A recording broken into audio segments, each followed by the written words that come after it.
En el nombre del Padre, y del Hijo, y del Espíritu Santo. Amén. Dios te salve María, llena eres de gracia, el Señor es contigo. Bendita tú eres entre todas las mujeres, y bendito es el fruto de tu vientre, Jesús. Santa María, Madre de Dios, ruega por nosotros pecadores, ahora y en la hora de nuestra muerte. Amén. En el nombre del Padre, y del Hijo, y del Espíritu Santo. Amén. En nuestra reflexión anterior hemos comentado sobre el carácter paradójico de la soledad, que por un lado puede hacer mucho bien, por otro lado puede hacer daño, puede dar vida o puede ser una especie de versión anticipada de la muerte. También hemos comentado la paradoja de los medios de comunicación y lo que tiene que ver con la soledad. Y finalmente, pues hemos comentado las tres principales ventajas de la soledad y las tres principales desventajas o peligros de la soledad. Quiero destacar que esto que hemos dicho de la soledad no tiene que ver directamente con el temperamento o la personalidad de cada uno. Con lo cual quiero decir que independientemente de que seamos extrovertidos o introvertidos, independientemente de que seamos personas melancólicas o coléricas o sanguíneas, independientemente de esa clase de tipificación o de clasificación, independientemente de ello, la soledad tiene un potencial positivo para nosotros. Eso significa que una persona extrovertida también necesita soledad, y una persona extrovertida también necesita estar en guardia contra las posibles tentaciones o los daños que traiga la soledad. Lo mismo la persona introvertida, la persona tímida, no debe mirar la soledad como una especie de condena, sino más bien como una oportunidad. Pero lo mismo que la otra, la persona introvertida, también ha de tener cuidado con respecto a aquellos peligros de la soledad. Precisamente porque la soledad tiene sus peligros, por eso también necesitamos la siguiente palabra que aparece en nuestro tablero, es decir, la palabra acogida. Necesitamos ser acogidos. Lo primero que sucedió en nuestra vida no fue una explicación. Lo primero que llegó a nuestra vida no fue una teoría. Lo primero que llegó a nuestra vida fue un vientre que nos recibió. El acto primero de nuestra existencia como seres corpóreos, lo primero que sucedió es que un vientre nos recibió. Y esa experiencia inicial de acogida, ese ser rodeados de vida, rodeados de calidez y de alimento, es una experiencia que de algún modo necesitamos siempre. Es muy interesante y un poco dramático darse cuenta que las personas, cuando se encuentran en una situación de miedo extremo, de peligro extremo o de tristeza extrema, tienden a buscar una posición corporal que precisamente se llama posición fetal. La persona muy enferma, la persona muy débil, la persona muy cansada o la persona deprimida tiende a adoptar la posición del feto. De algún modo, en las situaciones de peligro, en las situaciones de debilidad o de tristeza, estamos buscando un vientre que nos acoja.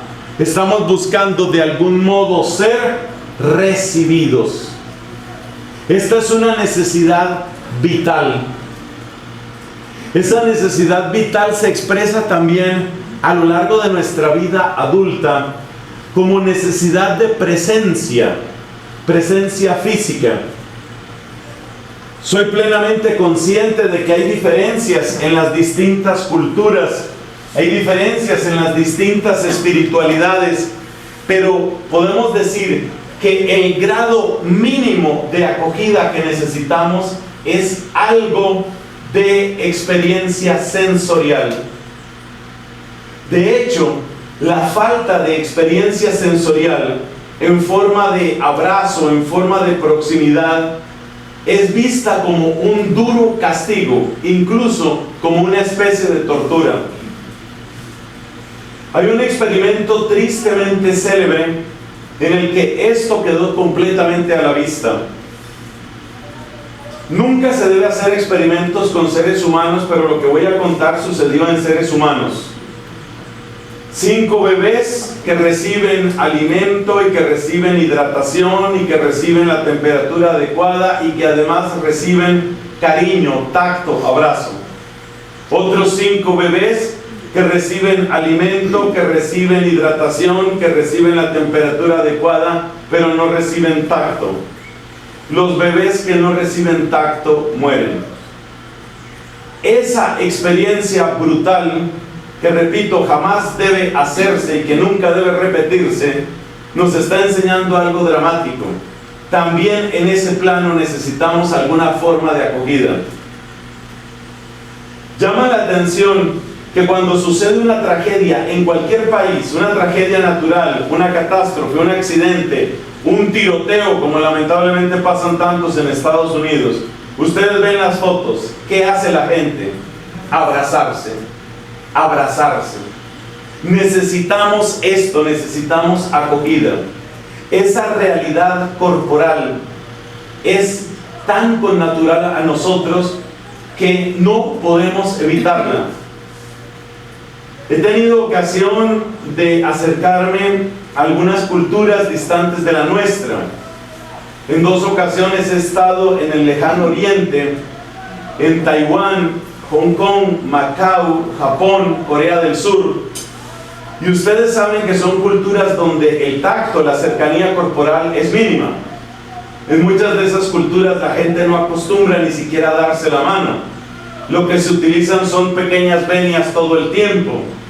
Pero si ustedes han visto escenas de las grandes tragedias, también ellos, en el momento duro, el abrazo, la presencia, ese lenguaje no puede faltar. Eso no significa que tengamos que vivir en contacto corporal con otros, y eso no significa que tengamos que reproducir unos las costumbres de otros países, espiritualidades, comunidades o culturas. Solamente tomo este punto inicial, introductorio, para que se sepa que es una necesidad humana y para que sepamos integrarlo dentro de nuestra realidad. Además, hay un estudio muy interesante sobre esto del tacto.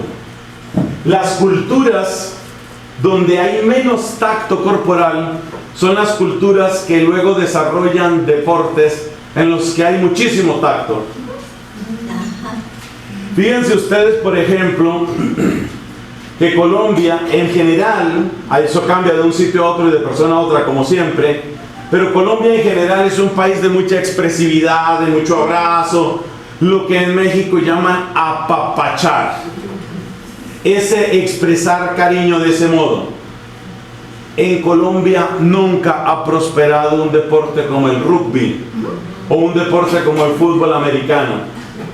Las culturas donde es frecuente el abrazo, el cariño entre padres e hijos, entre amigos, entre amigas, son culturas que no sienten esa necesidad.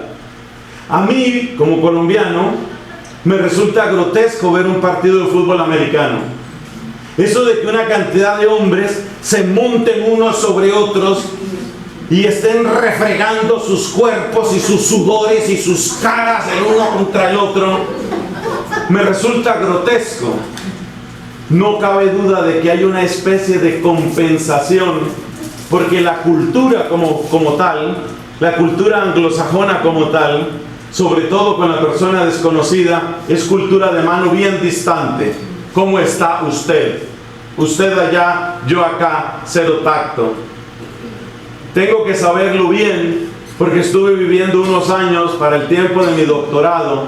Estuve viviendo en Irlanda, la República de Irlanda, y yo pude contar en alguna ocasión más de 20 meses de 0 abrazos. Nadie abraza, nadie te va a abrazar, por la razón que sea, hasta que uno de esos irlandeses que había vivido un tiempo en Italia, entonces ya Italia es otra cosa, cuando me vio llegar de alguno de los viajes o misiones, me brindó un cálido abrazo. De resto eso no existe. Pero por supuesto los irlandeses también tienen su fútbol gaélico, donde también es indispensable refregarse unos con otros, restregarse unos con otros. Esto yo considero que es importante porque mi experiencia es que un desequilibrio engendra otro desequilibrio. Y así como el exceso de tacto no va a llevar a nada bueno, la carencia absoluta de tacto, la especie de alergia a los demás seres humanos, suele engendrar su extremo contrario. Ahí terminamos la introducción sobre la acogida. Vamos a hacer el esfuerzo de ser un poquito más breves en esta segunda charla y creo que el tema lo permite y lo sufre. Fases en la acogida, eso es lo que tenemos en estas 5 palabras aquí. Saber acoger es proteger la vida. Quienes ya tenemos algunos años, recordamos que nos enseñaban en el catecismo obras de misericordia corporales y obras de misericordia espirituales. Y dentro de las obras de misericordia corporales, una que por supuesto está es dar posada al peregrino, así se decía. Y recuerdo que incluso quienes me daban la clase de catecismo no sabían qué hacer con esa obra de misericordia, porque aunque Bogotá, mi ciudad, en esa época no era tan insegura como tiende a serlo ahora, eso de dar posada al peregrino está muy difícil cuando se piensa en abrirle la casa a cualquier persona que pida posada. Existe la posibilidad de que el peregrino quiera ser nuevo posadero. Así que uno no sabía qué hacer con esa obra de misericordia. ¿Qué significa eso de dar posada al peregrino? Yo sentí esa confusión y la viví hasta que descubrí la importancia de este verbo. El valor permanente de dar posada al peregrino es el valor permanente de acoger. ¿Por qué? Porque acoger es tomar una vida que está cansada, una vida que está rota, una vida que está en crisis, una vida que está en dificultad y sostenerla en el momento en el que más lo necesita. Eso es acoger. Cuando hemos mencionado los peligros de la soledad, bien se puede ver cómo cada uno de ellos es un reclamo de acogida. Necesitamos esta acogida que es la que permite que superemos los peligros de la soledad. Todos necesitamos ser acogidos. Los niños necesitan ser acogidos, los jóvenes, los enfermos, los hombres, las mujeres, los mayores. Pero quiero llamar la atención especialmente sobre el caso de niños y jóvenes en nuestra cultura actual. Porque indudablemente es uno de los factores que está suscitando mayores niveles de vandalismo, de agresividad en la población juvenil. Tenemos una grave dificultad y es que muchas parejas no quieren tener hijos porque sienten que los niños son un estorbo a la felicidad de los adultos. Esto lo he comentado en varias predicaciones, cómo incluso ha entrado en el lenguaje común, cómo se ha vuelto moneda corriente hablar de cuidarse para los actos anticonceptivos. Cuidarse.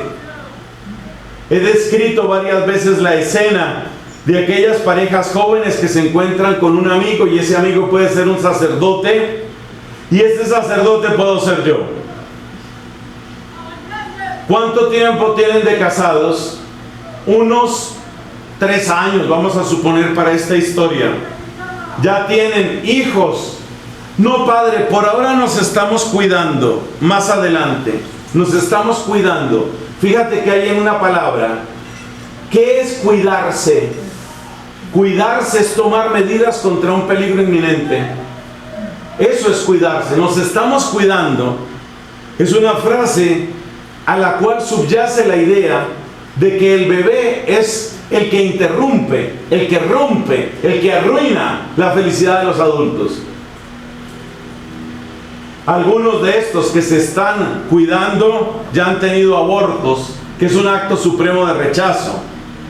Pero aunque no haya aborto, una pareja que ha tenido 3 o 4 años de noviazgo cuidándose y que después se casan y pasan otros 3 o 4 años cuidándose, significa que durante 8 años una mujer adulta ha programado su cerebro para que vea al bebé como un estorbo, como un problema, como un enemigo, como una interrupción dentro del flujo de mi propia vida. ¿Será que existe un acto de magia para que después de 8 años de ver al bebé como un enemigo, cuando dicen ahora sí, y vamos a suponer que el cuerpo le responde, porque a veces cuando ellos dicen ahora sí, ya el cuerpo dice ahora no, pero supongamos que el cuerpo le responde y supongamos que ella queda embarazada y que el embarazo llega a feliz término. Después de 8 años de decir el bebé es un enemigo, cuidado, voy a quedar embarazada, y si quedo embarazada lo mato porque lo mato, porque el bebé es mío, porque soy dueña de mi cuerpo y todas esas estupideces que dice la gente. Después de 8 años de ver al bebé como un enemigo, ahora tiene un bebé en los brazos. ¿Hay un acto de magia para que ahora ese bebé sea su gran amigo? No. Ese bebé es su muñeco.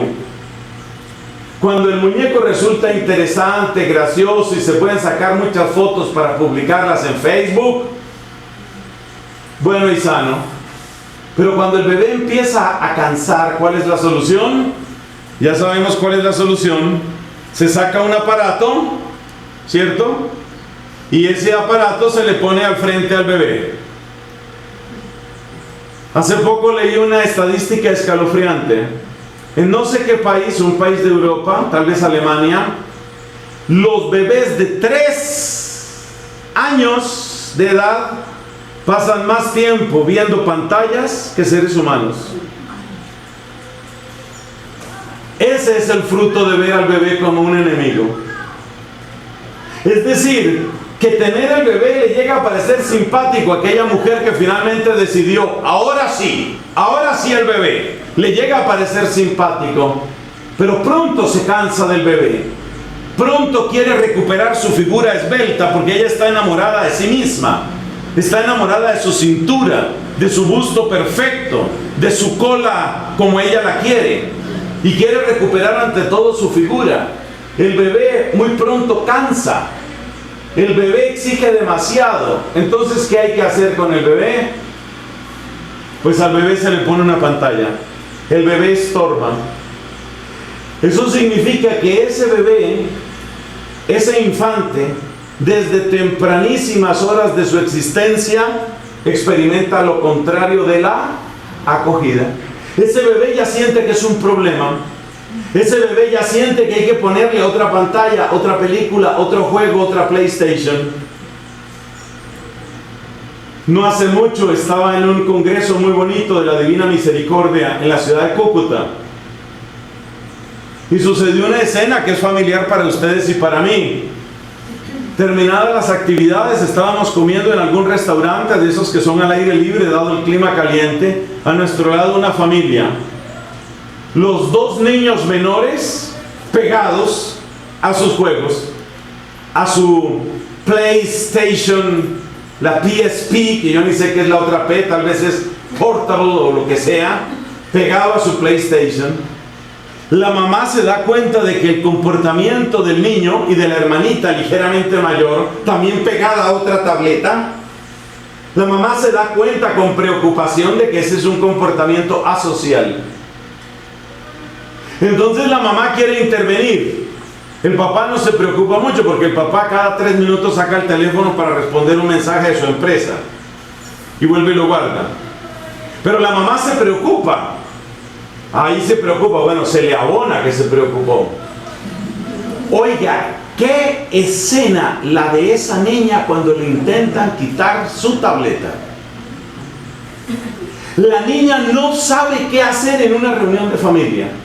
no sabe con quién hablar, no tiene ningún tema, no le gusta la comida. Yo seré tal vez muy malo para calcular edades, pero yo creo que esa niña tenía por lo menos 8 o 9 años de edad.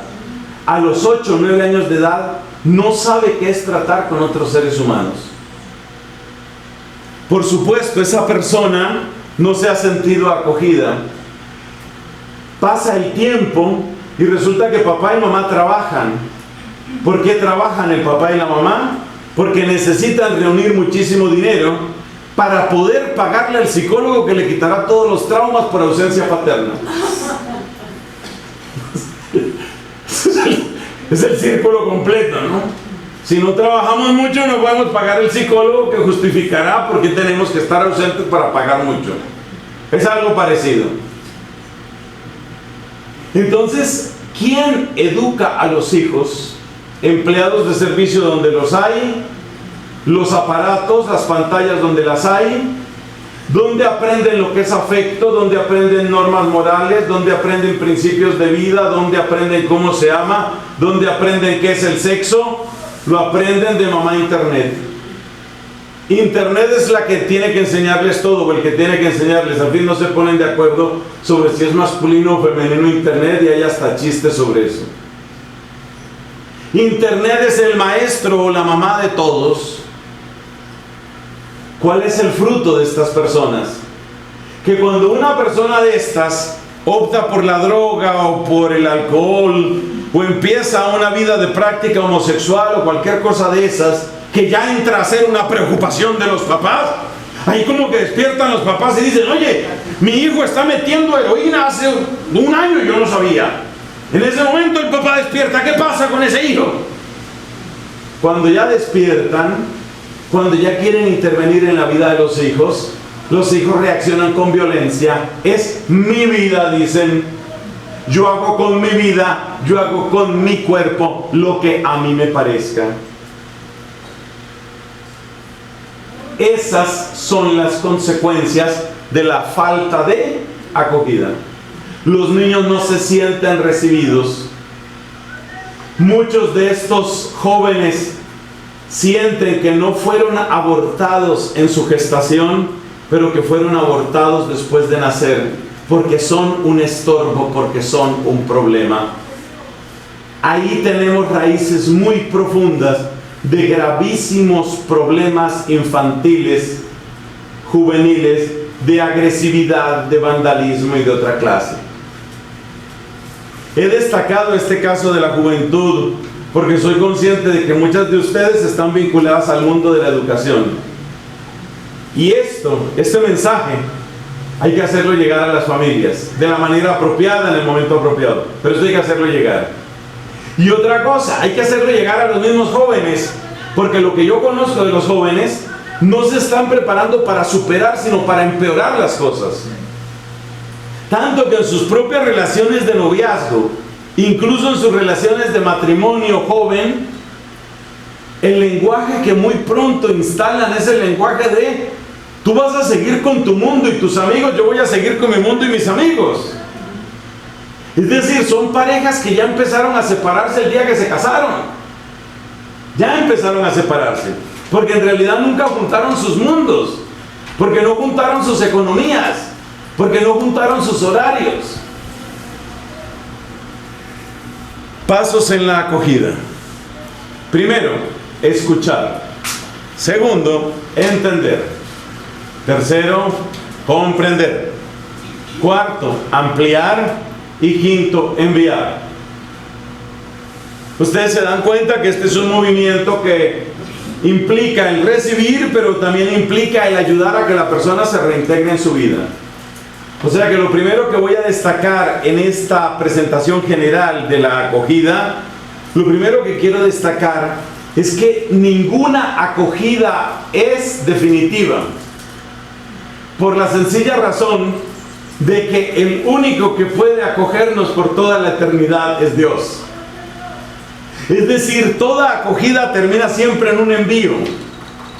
El hecho de que yo reciba a una persona es muy importante, es muy valioso, pero recibir a una persona no es adueñarse de una persona, no es apoderarse de una persona. O sea, lo primero que quiero destacar es que acoger no es adquirir poder sobre una persona, no es adueñarse de una persona. Y como a la vez nosotros también necesitamos ser acogidos, es muy importante que tengamos claro que buscar acogida no es buscar dueño. Nadie debe ser dueño de tu conciencia. Leí un estudio hace poco de un sacerdote argentino muy bueno, muy claro en su explicación, me pareció, sobre el tema de las distintas sectas, pero en esta ocasión él se estaba refiriendo a lo que podemos llamar sectas de tendencia de derecha. Y decía él, la tendencia sectaria siempre empieza cuando te dicen, tú no te confieses con nadie más. Ahí, en el momento en el que pretenden adueñarse de tu conciencia, se pasó de la acogida a la posesión. Así no es. Así que yo les digo, en el nombre de Jesús, así como se oye, en el nombre de Jesucristo, el único dueño del corazón de un consagrado es Cristo. Y el único dueño de la conciencia es Cristo. Lo cual significa, yo puedo encontrar un buen consejero, un buen director espiritual, un buen confesor, pero cualquier sacerdote, director, confesor que pretenda decirme, usted solo confiésese conmigo, o usted solo confiésese con los de mi comunidad, o de mi línea, o de mi estilo, ese se saltó de la acogida a la posesión. Toda acogida acaba en envío. El enviar es soltar, dejar libre. El que no respeta tu libertad no te está acogiendo, te está utilizando. Ese elemento es importante. Ni nos vamos a adueñar de otras personas, ni vamos a permitir que otras personas se adueñen de nosotros. Con esa aclaración, pasemos al escuchar. Escuchar, por supuesto, es mucho más que oír.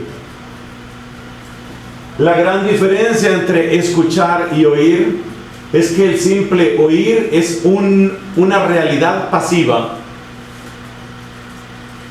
Como hoy están haciendo esa pequeña reparación aquí en el lindero de este predio, pues entonces hay un ruido, hay una máquina, hay algo que está sonando ahí.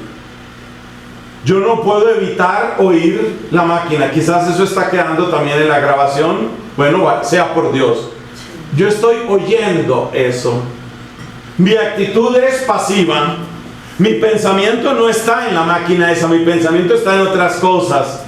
Pero las ondas acústicas llegan a mi tímpano y mi cerebro registra un ruido. Eso es oír. Escuchar, en cambio, es un verbo fundamentalmente activo. La diferencia principal está en que en la escucha yo reconozco la dignidad, reconozco la estatura ontológica de quien tengo delante de mí.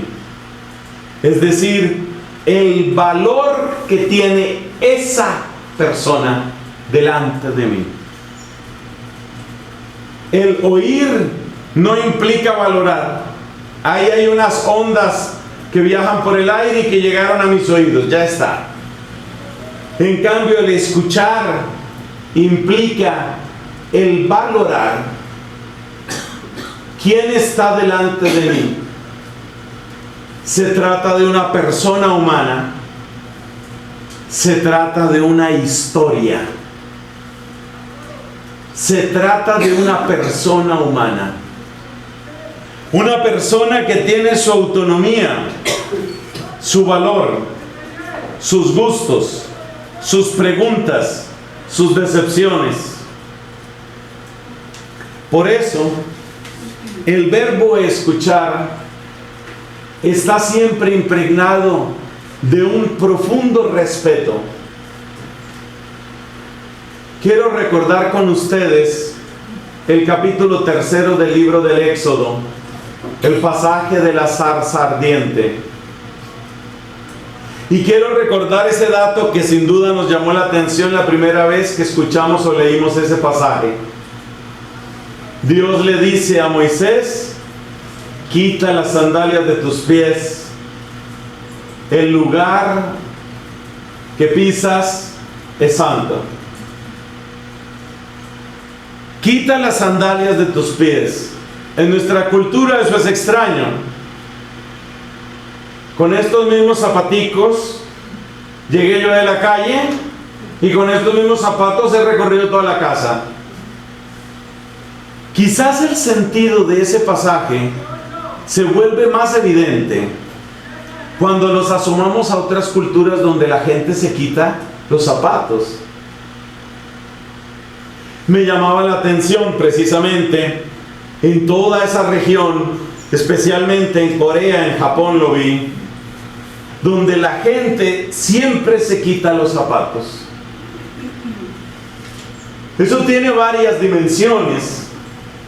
Tiene una dimensión práctica, que es introducir menos mugre a la casa. Otra dimensión práctica, que es proteger más los pisos.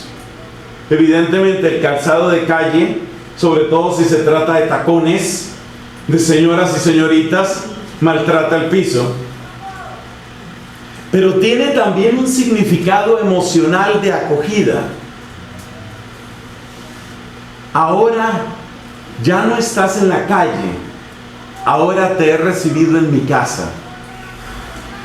Quitarse los zapatos es llegar a la casa. De modo que esa frase que Dios le dice a Moisés, quítate los zapatos, que yo tendía a mirarla siempre como una frase de distancia, hoy me doy cuenta que es más bien una frase de proximidad y cercanía. Realmente lo que le está diciendo Dios a Moisés es: Moisés, llegaste a mi casa. Y esa actitud de acogida de parte de Dios, y esa acogida y esa actitud de sencillez y desprendimiento de parte de Moisés, es una gran lección para nosotros. Escuchar es asomarse con pies descalzos al misterio de una vida distinta de mi vida. La persona a la que yo escucho seguramente considerará como un favor que yo le escuche, pero yo que escucho he de considerar como una muestra de confianza y como un honor que alguien me diga: quítate las sandalias, conoce un poco de mi vida. La dignidad irreducible, intransferible e innegable del ser humano aparece plenamente en la escucha. Por eso, para escuchar en profundidad, hay que tener una actitud que se parece mucho a la actitud de la religión y de la fe. Voy a asomarme al misterio de alguien. Voy a conocer algo del misterio de alguien.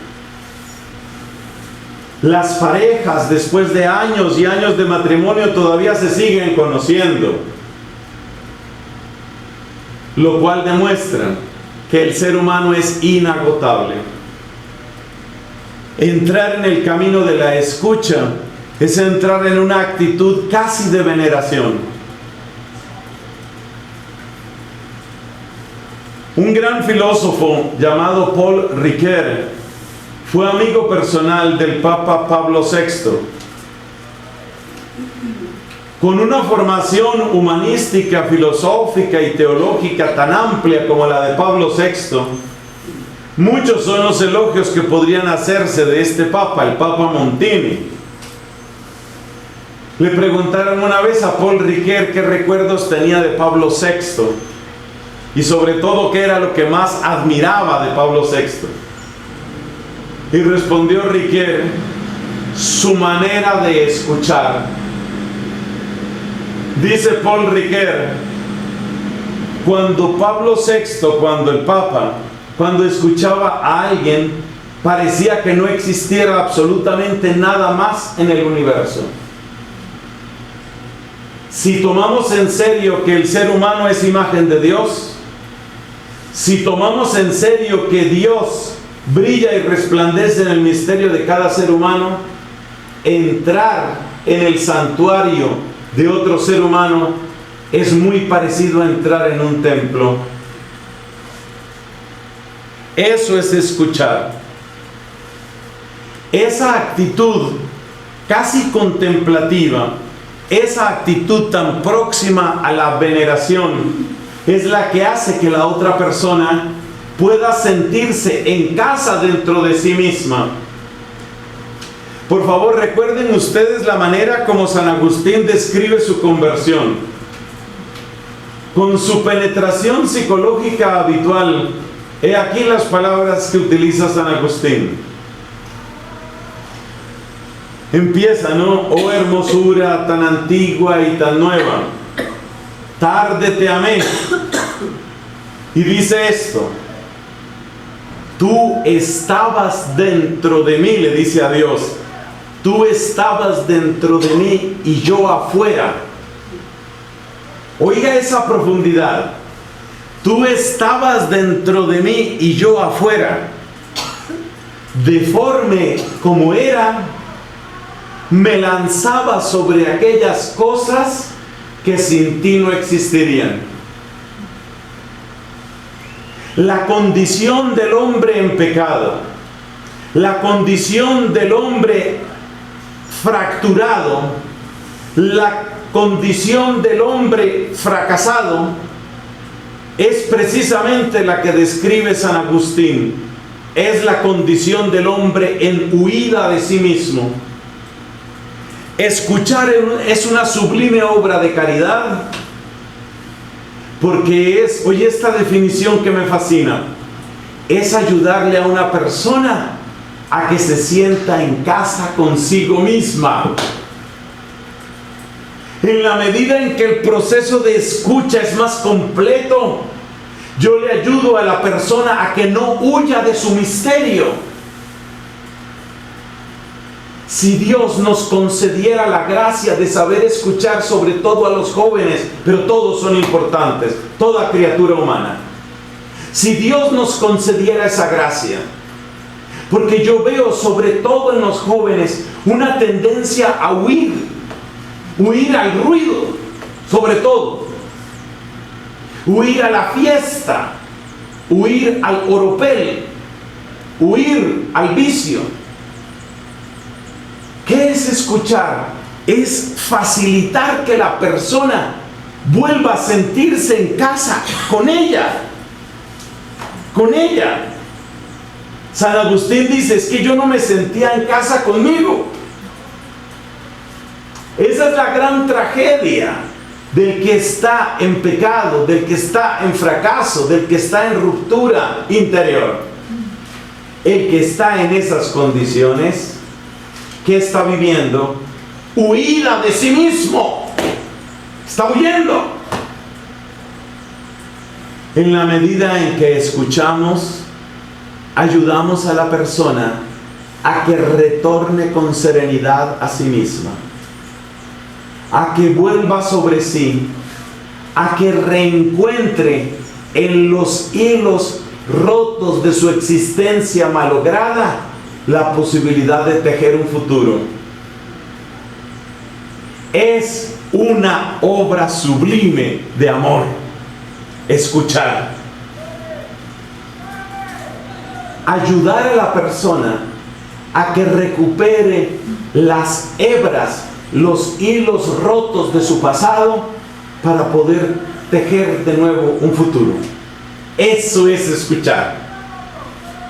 Por eso supone valorar, interesarse. que es un poco lo que se desarrolla en los otros verbos. Entender. ¿Por qué aparece aquí entender? Se supone que si la persona me está hablando en un idioma que yo conozco, el entender es casi automático. Yo hablo español, esta persona me habla en español, ¿cuál es el problema? Yo le entiendo todo lo que me dice. No. Aquí viene otra afirmación que considero importante. Cada uno de nosotros, cada ser humano, carga un diccionario. Entender es acercarme al diccionario personal de quien me está hablando. No pensemos, por favor, que la gente que tenemos cerca, cuando nos habla únicamente desde el diccionario de la Real Academia de la Lengua. Uno tarda un poco de tiempo en descubrir qué es lo que la persona está entendiendo con cada palabra que dice. A veces esto se nota inmediatamente porque yo no conozco los giros o modismos del que habla. Una vez estaba yo confesando en el santuario de Nuestra Señora de Chiquinquirá, santuario que regentamos nosotros los dominicos aquí en Colombia.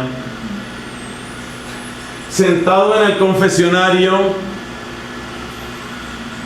se acerca una chiquilla, tendría como unos 11 años, teniendo en cuenta que es un santuario nacional. Créeme que uno se acostumbra a que te puede llegar cualquier historia. Desde aquellos corazones que uno siente tan próximos al brillo y a la limpieza de la gracia, como otros que realmente asombran. En ese lugar, en Chiquinquirá, he podido ofrecer el sacramento de la confesión a personas con 50 y 60 años sin confesarse. O sea que cuando uno se sienta ahí, uno sabe que cualquier cosa puede pasar. Se acerca esta niña, por la voz la reconozco, la rejilla no me deja ver mucho, ni es lo más importante, pero la voz claramente es la voz de una niña muy tímida, yo diría prácticamente asustada. Trato de infundirle confianza, que no sienta esa presión, que no se vaya a sentir juzgada. Y de repente suelta su problema. Padre, lo que pasa conmigo es que yo soy hombrera. Dije yo, ahora sí está grave esto.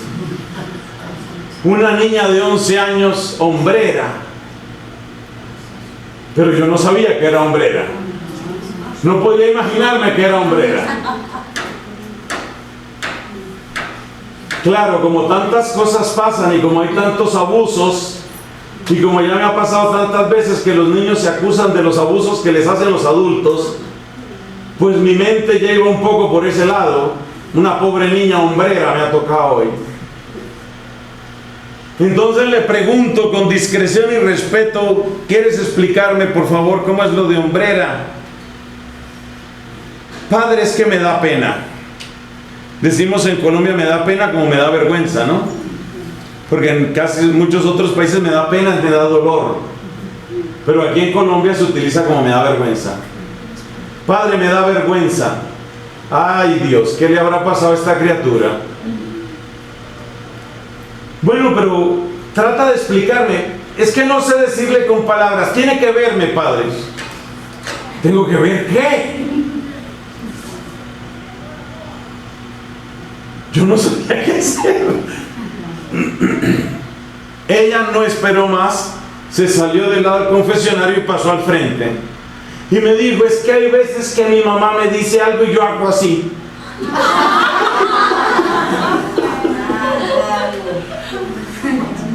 Que levanta los hombros en señal como de desprecio, como de a mí qué, ¿no?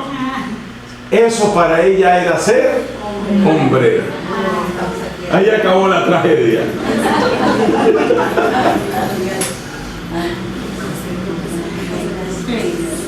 Claro, esa es una historia que tiene su gracia sobre lo que puede pasar en esto de entenderle el lenguaje a la otra persona.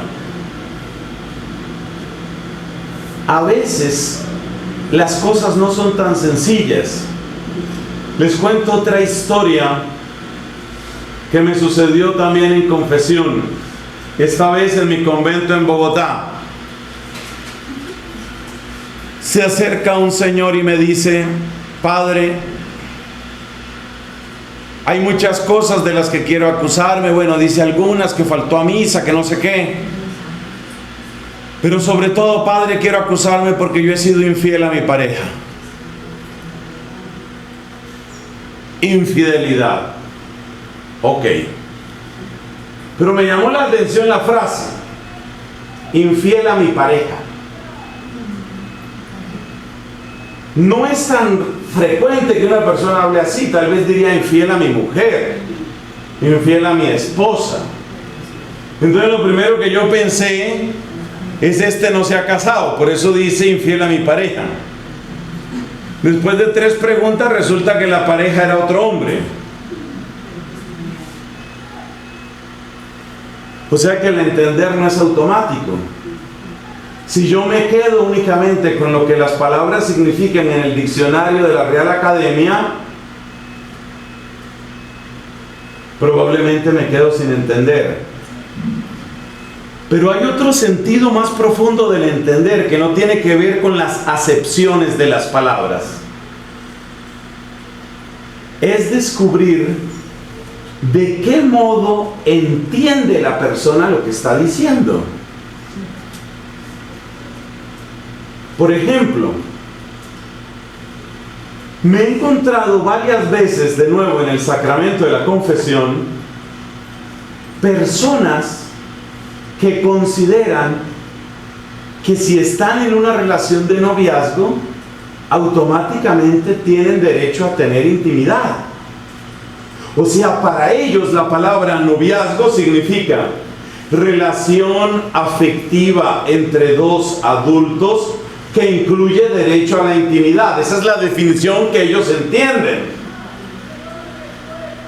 La consecuencia de esto es que varias veces me he encontrado con jóvenes universitarias o profesionales, me ha sucedido sobre todo con mujeres, que se confiesan de muchas otras cosas. Me acuso, padre, que varias veces me he despertado tarde en esta semana y he estado a punto de incumplir mis deberes por pereza. Bueno, ¿de qué más se acusa? No he dicho con devoción la oración al ángel de la guarda. ¿De qué más se acusa? Pasé frente a una iglesia, pero como iba manejando la moto, no me hice la señal de la cruz.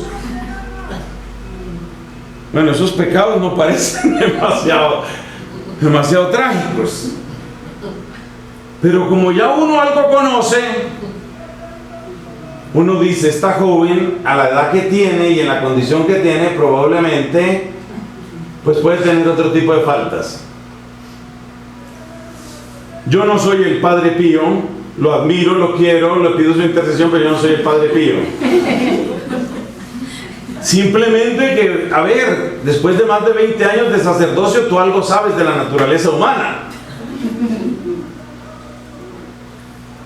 Entonces uno trata de prolongar un poco la conversación y preguntarle algo.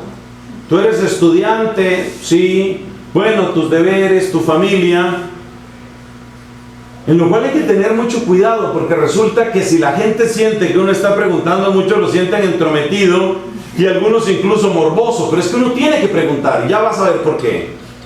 Pues esta muchacha que se acusaba de que decía sin devoción en lo del ángel de la guarda, tenía relaciones con el novio 4 o 5 veces a la semana, pero para ella eso no era pecado, porque en su definición, en su diccionario,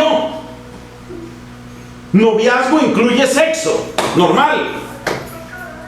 Entonces ella no sentía la necesidad de mencionar eso. Lo mismo que una mujer casada que tenga relaciones con su esposo, pues obviamente no se va a acusar de eso. No tiene por qué.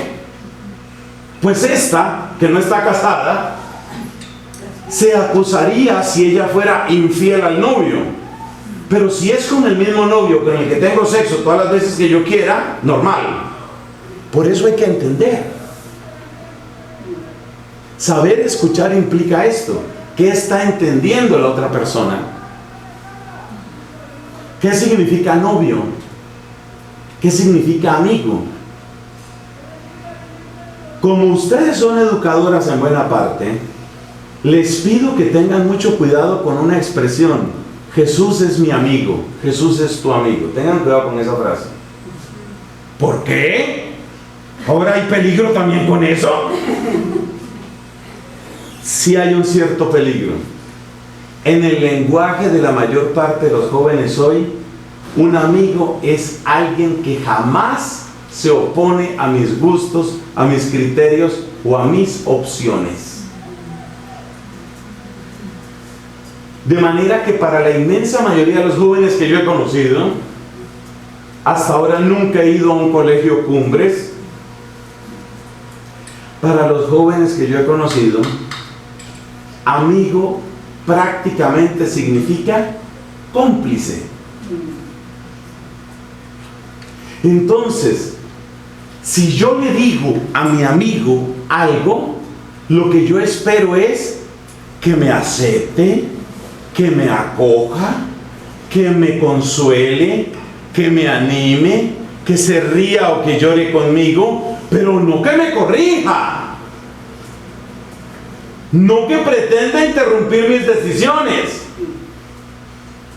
En el diccionario de los jóvenes, yo no espero que mi amigo cambie mis opciones, yo no espero eso.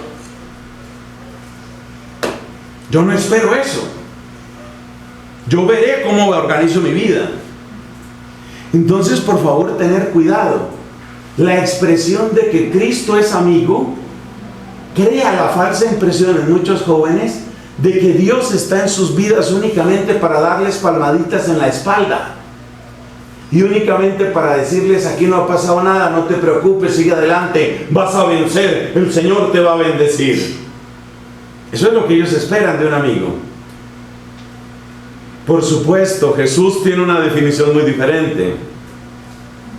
Juan capítulo 15: vosotros sois mis amigos si hacéis lo que yo os mando.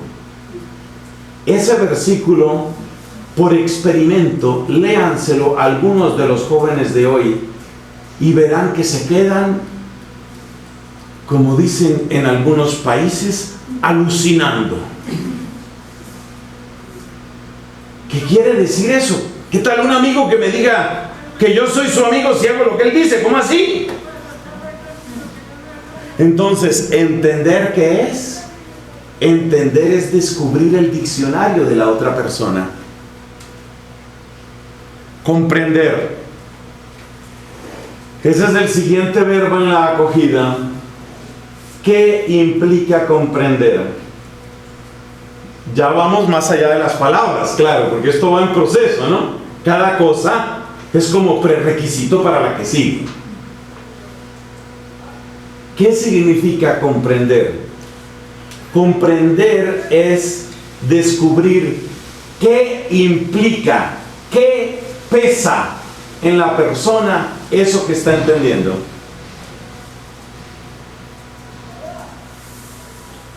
No es lo mismo que una persona adulta, sana, que está haciendo un posgrado en otro país me diga: me he sentido como solo, a que un anciano en una casa para personas mayores me diga: me he sentido como solo. Ambos están hablando de soledad. No, el problema no es de entender. El problema es qué peso tiene en ese hombre mayor. Me he sentido como solo. ¿Y qué peso tiene en ese profesional que está haciendo su posgrado. Para mí, uno de los grandes dolores de muchísimas personas de estas mayores, uno de los grandes dolores es una soledad a la que ya no le ven vuelta. Es esa historia de estar contando los días desde la última vez que me llamaron mis hijos y ver que cada vez el trecho se hace más largo. Primero, mi hija me llamaba cada día, cada 2 días, después 2 veces a la semana, después una vez cada 2 semanas. Ahora ya llevo 1 mes y medio y nada que suena ese teléfono. ¿Qué pesa? Comprender es eso, es descubrir el peso que tiene la persona. En cierto sentido, es el momento en el que yo, como dice el refrán, me pongo en la situación, en los zapatos de la persona. ¿Qué pesa dentro de ella? La palabra soledad. ¿Qué pesa dentro de esa persona? Eso es comprender. No lo apliques solamente a lo negativo. Esto también vale para lo positivo, gracias a Dios. No todo es tan desastroso. No hace mucho estaba hablando con un joven de un grupo de oración allá en mi convento. Bueno, conversábamos de distintas cosas, de su familia, todo aquello. Íbamos caminando. Mi convento, que creo que ustedes no conocen, es ese estilo clásico que tiene un claustro amplio con una fuente en el centro. El estilo típico del convento. Íbamos caminando por ese claustro, dando vuelta, y de repente este muchacho se para. El lenguaje corporal es importante. Se para, se voltea y me mira y dice: pero tengo un sueño. Y cuando dijo la palabra sueño, se le iluminaron los ojos. Este es un chico que tendrá 17 años. Su sueño es ser piloto. Tengo un sueño. Bueno, para mí lo de ser piloto, si a duras penas puedo de pasajero, no es cosa que me atraiga demasiado. Si a mí me preguntaran a la edad que tengo, que ya son más de 50 años de vida extrauterina,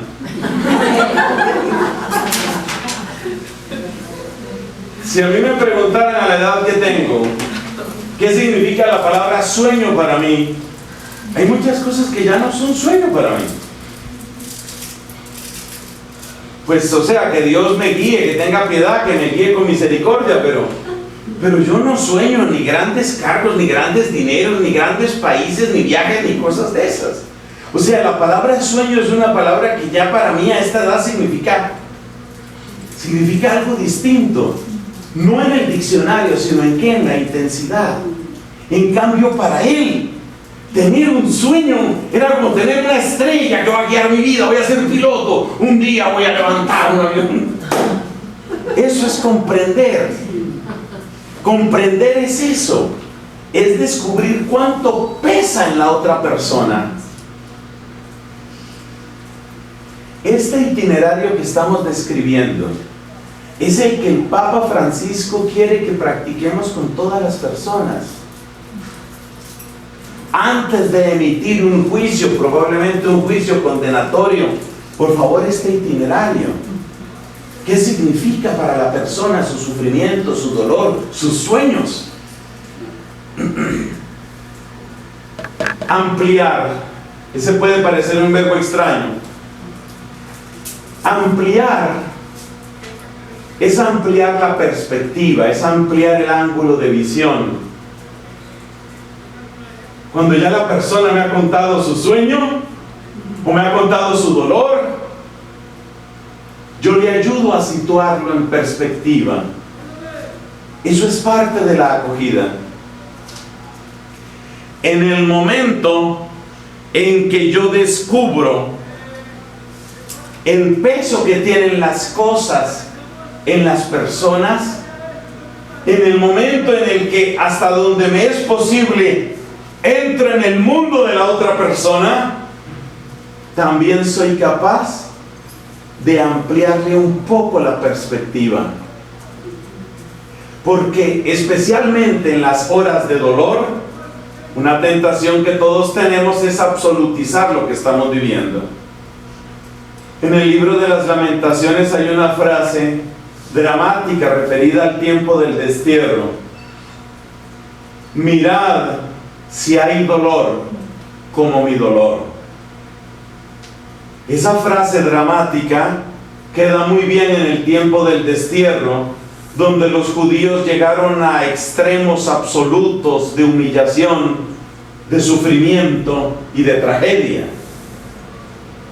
De lo más dramático que describe el libro de las Lamentaciones es que tuvieron que recurrir al canibalismo para tratar de sobrevivir, cuando fueron sitiados por los caldeos. O sea, la situación fue dramática en modo extremo. Y por eso dice el libro de las Lamentaciones: mirad si hay dolor semejante a mi dolor. Digamos que la frase, siendo dramática como es, encaja perfectamente en ese momento de la historia de salvación. El problema es que luego los seres humanos utilizamos la misma frase en circunstancias mucho menos dramáticas. Es decir, cada uno de nosotros tiende a encerrarse en su tragedia, en su dificultad, en su problema. Hay un refrán que ustedes habrán escuchado o leído con seguridad: me quejé de que no tenía zapatos hasta que encontré uno que no tenía pies.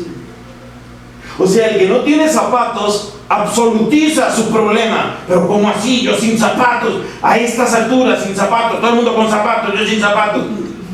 Pero cuando alguien amplía mi ángulo de visión, la primera vez que yo leí ese refrán, lo leí referido a una historia que posiblemente es cierta. Posiblemente. Dos hombres se quejaban en situación de dolor, pidiendo ayuda en alguna parroquia. Esto se supone que pasó en Estados Unidos. Se ponen a conversar porque están esperando ayuda, asesoría, consejería del párroco. Se ponen a hablar entre ellos. Y uno que no paraba de hablar se refería a su situación de estrechez económica, de pobreza. Mire, es que ya estamos en la miseria. Es que mi hijo no hace sino gastar zapatos, ya no tengo que ponerle. Y el otro le dice: dichoso usted que tiene un hijo que gasta zapatos. Mi hijo nunca ha podido gastar su primer par de zapatos. Nació con una parálisis congénita. Entonces el uno se queja de que el hijo gasta demasiado, y el otro tiene el dolor de que el hijo jamás ha gastado unos zapatos. Eso es ampliar.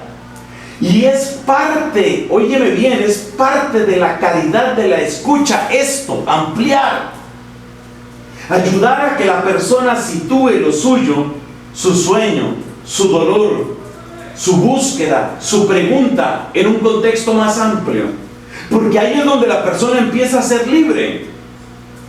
Si yo llego únicamente hasta este verbo anterior, que es el verbo comprender, ¿qué es lo que estoy haciendo en el fondo? En el fondo lo que estoy haciendo es llegando hasta la tumba de la persona y decirle: bueno, ahora encerrémonos los dos aquí. El objetivo de acoger no es enterrarme con la persona. Esto tiene una dinámica pascual de muerte y resurrección. El objetivo no es enterrarme. Por eso es tan importante este ampliar. Pero por favor, prudencia y caridad. Si yo intento ampliar antes de comprender, lo que voy a hacer es dañar más a la persona. Hace poco mi familia tuvo un dolor muy grande, indescriptible en muchos sentidos, por lo menos para mi hermano, que perdió a su hijo. En un accidente, el hijo menor de mi hermano murió. Un muchacho que presentaba una condición de autismo. Además, muere en un accidente junto a la hermana de él, es decir, con una serie de agravantes y con unas dimensiones de dolor que, créanme, buena parte de esos días, esto sucedió hace como un mes, buena parte de esos días, la súplica que hemos hecho es: en medio de esto, Señor, ayúdale a esa mamá y a ese papá a que no pierdan la razón, porque es enloquecedor, es un dolor que enloquece. ¿Y qué pasa? Que cuando hay esas dimensiones de dolor, a veces la gente trata de ampliar y consolar de un modo imprudente. De un modo imprudente. Y resulta que estos dolores son inconmensurables.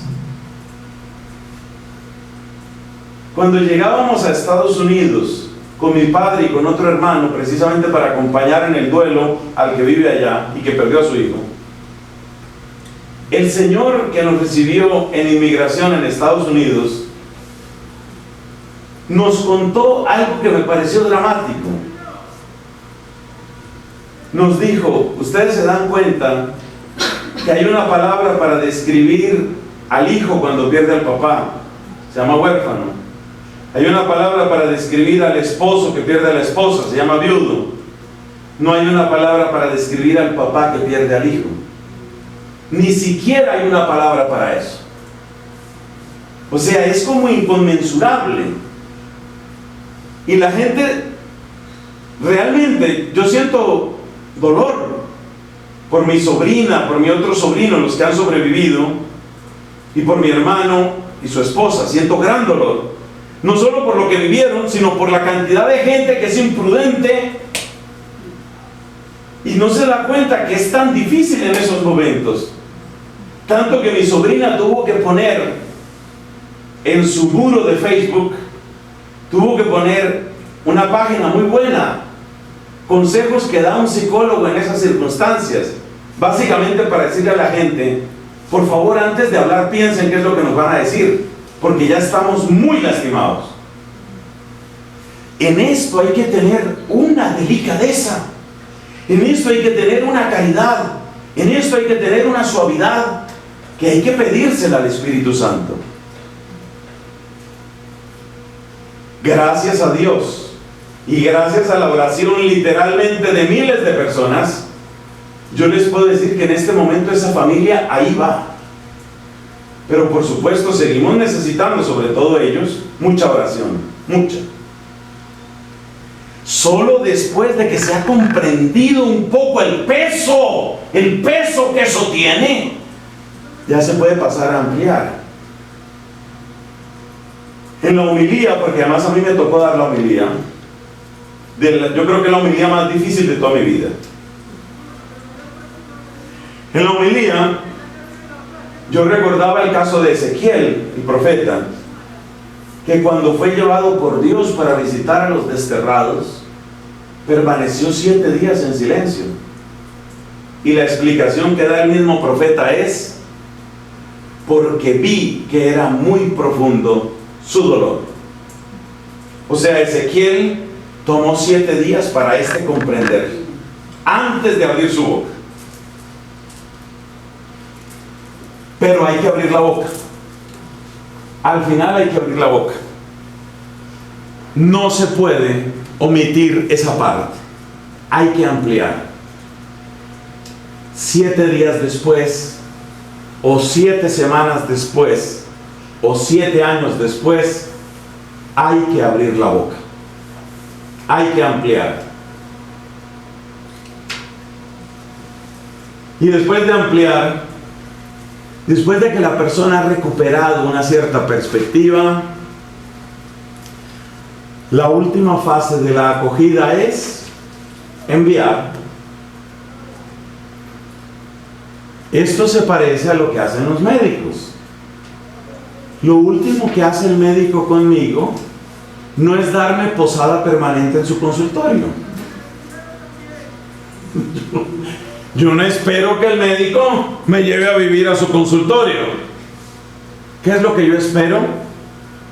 Que me envíe, que me permita retornar a mi vida, retornar a lo que yo soy, pero con una nueva luz, con una nueva fuerza, con una nueva esperanza y, ¿por qué no decirlo?, con un nuevo amor. Porque finalmente lo que brilla en todo esto es amor. Pregunta para terminar. ¿Sabemos acoger? ¿Sabemos acoger? Hagamos la pregunta también de este otro modo, o puede ser otra pregunta. ¿Somos comunidades acogedoras? Cuando yo era novicio, mi maestro de novicios, hombre sabio, lo recuerdo con cariño, nos daba una clave muy bonita sobre la verdadera fraternidad. Decía él: la fraternidad está sana en una comunidad cuando el que tiene un problema, en primer lugar, busca ayuda y solución en su comunidad. Cuando el primer impulso es a ver cómo me devuelvo a mi familia, a ver cómo busco tal o cual señora amiga, a ver cómo busco un amor que me entienda, a ver cómo busco afuera, mala seña. Si ante los problemas nuestra primera mirada es hacia afuera, quiere decir que estamos pecando en este campo. Es un gran desafío. Comunidades acogedoras. Claro que la palabra acogedor está tan gastado, pero creo que la predicación ayuda a entender en qué sentido lo digo. Comunidades que acogen. Comunidades donde la vida es posible. Cuando una persona nos hace sufrir mucho, decimos: ¡ay, me hace la vida imposible! Necesitamos comunidades que hagan la vida posible. Comunidades que sepan acoger. Y esta pequeña ruta, yo creo que nos da una pista al respecto. Así lo conceda Dios. Gloria al Padre, al Hijo y al Espíritu Santo. Como en el principio, ahora y siempre, por los siglos de los siglos. Amén.